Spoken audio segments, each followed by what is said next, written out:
selling one of our homes in Alamo Heights this year, we would not just throw it on MLS, cross our fingers, and hope for the best. We would also not say things like, my neighbor sold for this much, so mine should sell for more. It's fine. Buyers can imagine the updates, and one of our personal favorites, let's just test the market. Because this year in 2026, especially in Alamo Heights, testing the market is how homes sit, price reduce, and quietly lose leverage. So today we're giving you a walkthrough exactly what we would do step by step if we were selling our own homes in Alamo Heights in 2026. So we're not talking theory, national headlines, not TikTok advice from someone who's never sold a historic home or the floor plan from 1937. This is real strategy, real numbers, real buyer psychology. And yes, we are going to have some fun with it. Step 1, we would stop thinking like a homeowner and start thinking like a buyer. this is really the hardest part. It's where most sellers go wrong.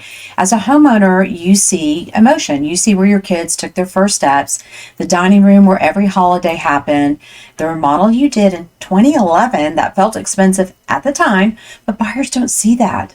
They see flow, they see light, they see layout, they see storage, parking, and how the home compares, not emotionally, but competitively. So if we were selling in Alamo Heights in 2026, the very first thing we would do is ask, what is the buyer actually comparing this home to?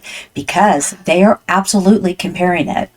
Then we would price for traction, not for ego.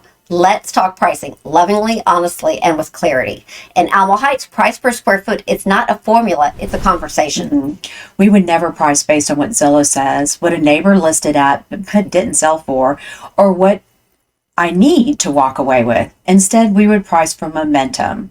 In 2026, the goal is maximum showings in the first 7 to 10 days, multiple interested parties, competitive tension, because here's the truth.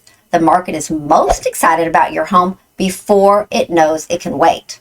Once buyers think they can wait, they do. So step 3, we would prep the home just like a product, not a project. If we were selling one of our homes, we would not say, well, it's move-in ready for the right buyer. Because buyers in Alamo Heights in 2026, they have great expectations. They want thoughtful updates, clean lines, finished decisions. So here's what we do instead. We would fix anything that creaks, leaks, rattles, or flickers. Old light fixtures, yes, buyers notice. Paint that's tired or overly personal.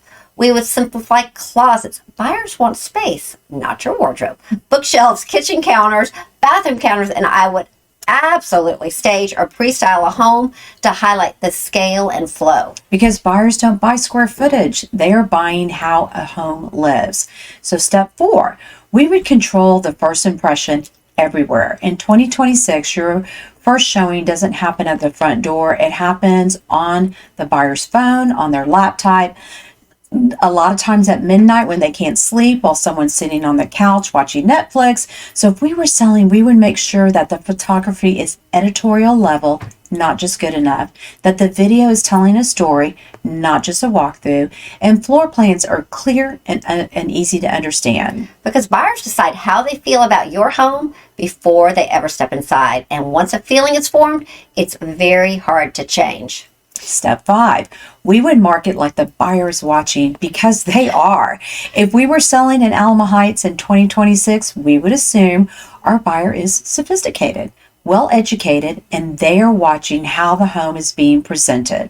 That means a strategic launch and timing, a clean messaging, no overused buzzwords, and no, this won't last desperation. Confidence sells. The best marketing says this home is desirable, and we know it. So step 6, we would create scarcity, not panic.